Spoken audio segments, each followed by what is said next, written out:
or this like self-help world and turned it very like scientific and medical, which most people were not doing. So if I were you, I would look at who's winning in my niche. Okay, let's pick gardeners, just for like a crazy example. You go and you find the top 5 gardeners. Okay, what are they doing?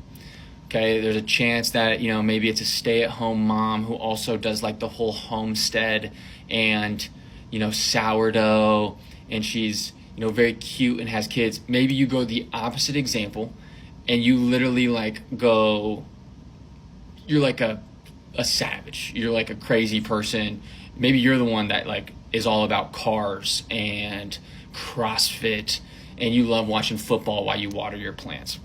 It's a terrible example, but you see the angle, because there are people out there who care about gardening that like all these different things, and you just have to find your piece of the market by counter positioning against some of the best in your niche. Feel good? So far you've created your 3 brand pillars. These are topics that you're going to talk about.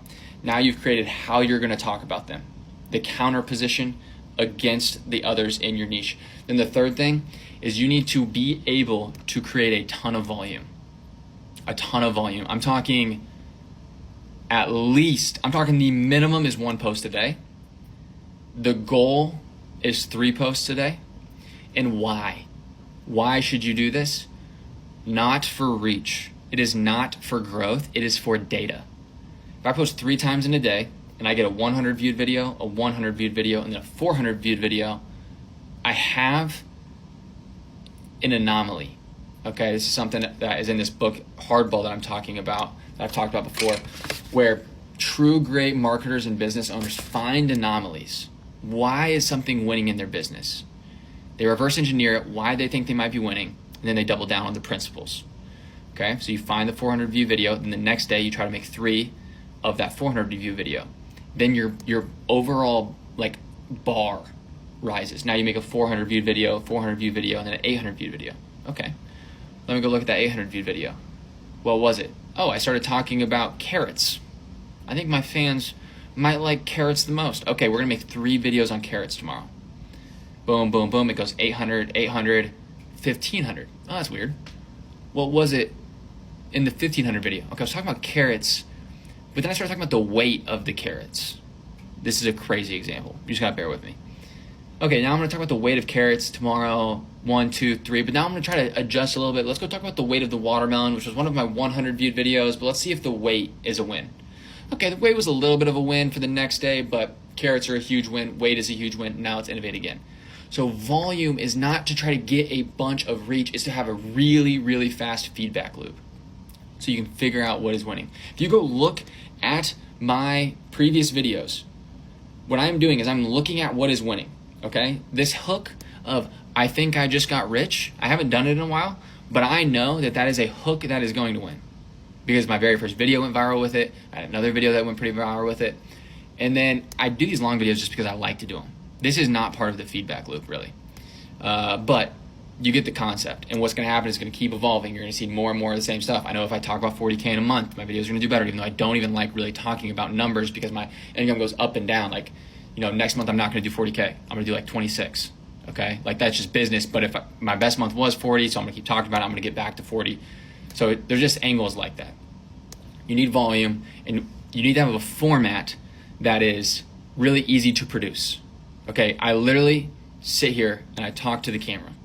Okay, now there's so much that actually goes into this. What you don't know is I have mapped out exactly how long I'm gonna talk about each thing, how I'm gonna talk about, when I'm gonna talk about it, what stories I'm gonna talk about it. Whenever I talked about this book, I had already planned that I was going to talk about this book because I talked about it in my viral video. And so now I'm thinking, do I need to talk about it again? That's what it is. So you need to have an easy format.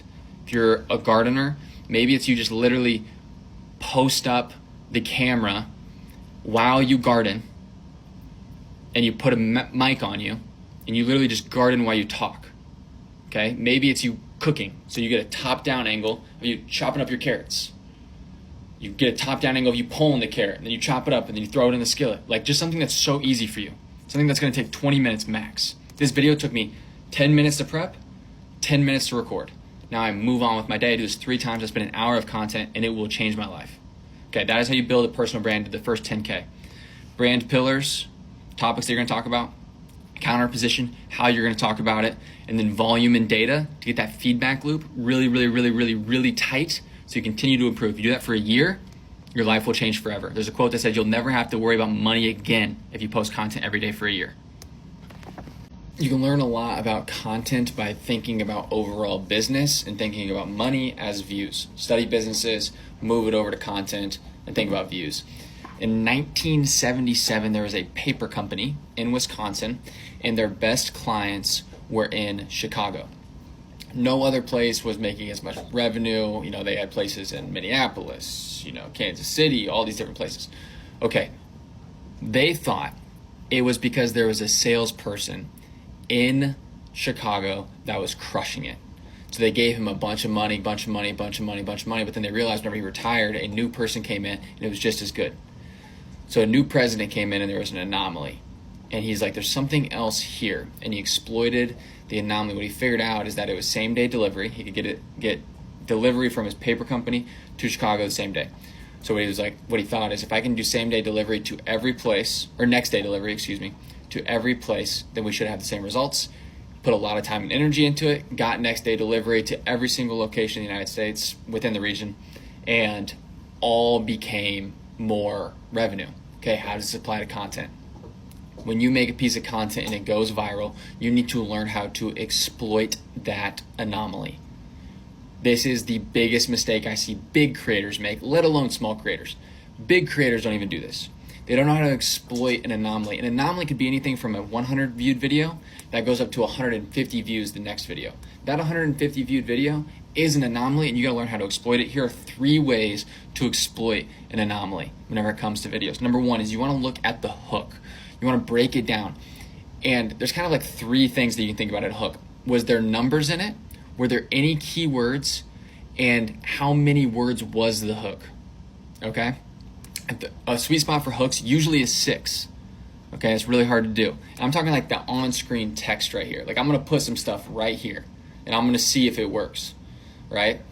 And for you need to think about it. I had a video pop 10 videos ago and I'm exploiting that as an anomaly, okay? There was a number in it. There was a journey in it.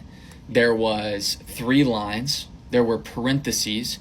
And I'm thinking all about that. And I'm going to exploit it. There was also an angle in that hook that said, I think I just got rich. That's a unique angle. Like, what the heck? This guy doesn't even know what just happened to him.